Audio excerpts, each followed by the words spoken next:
They called it relocation, but the trains had no return tickets. Entire families vanished into the desert, and the world looked away. How does a government turn its own citizens into targets? To answer that question, we must go back to 1915, the year when the Ottoman Empire tried to erase an entire people, the Armenians.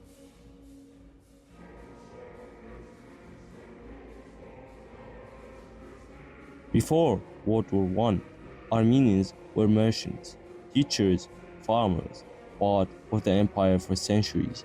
They spoke their own language, practiced Christianity, and lived mainly in the eastern provinces.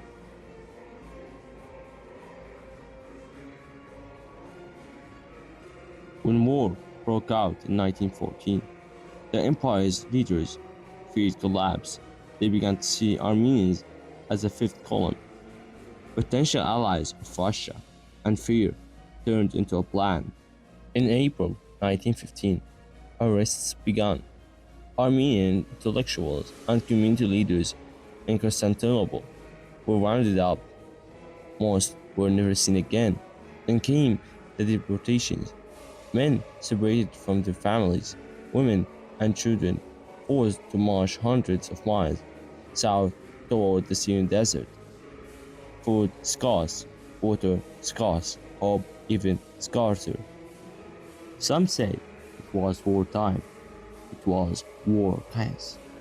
But the orders show coordination from the top, the Committee of Union and Progress, the ruling party, issued secret instructions to remove Armenians from their homes. Every province carried them out the same way. That's not chaos, that's design.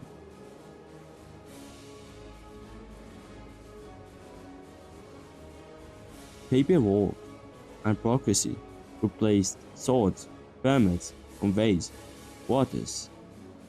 A modern state using modern tools to raise an ancient people. The result, hundreds of thousands dead, entire towns wiped off maps. The word genocide didn't exist then. It was coined decades later, but historians agree this event fits every definition. Deliberate, systemic destruction of a people because of who they were. Some survived, children hidden by neighbors, families who escaped the Caucasus or the Middle East. They rebuilt their lives, carrying photos, letters, and memories as proof that their world once existed.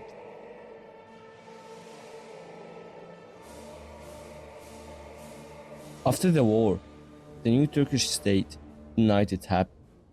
They called it relocation during war. For decades, archives stayed closed, and even speaking about 1915 was dangerous. But truth doesn't vanish just because power said so.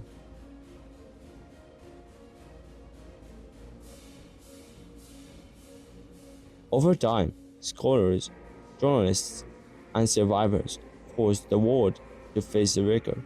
Dozens of countries now recognize the Armenian Genocide.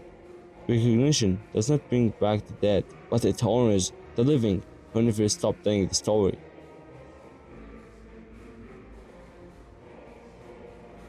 Every genocide begins the same way, with fear, propaganda, and silence. When we see those patterns, history is warning us. Listening is how we stop the next one before it starts. The Armenians of 1915 were meant to disappear, but as long as we remember them, they never truly do. If you like what I am doing, please hit that subscribe button. Thanks for watching. See you next time.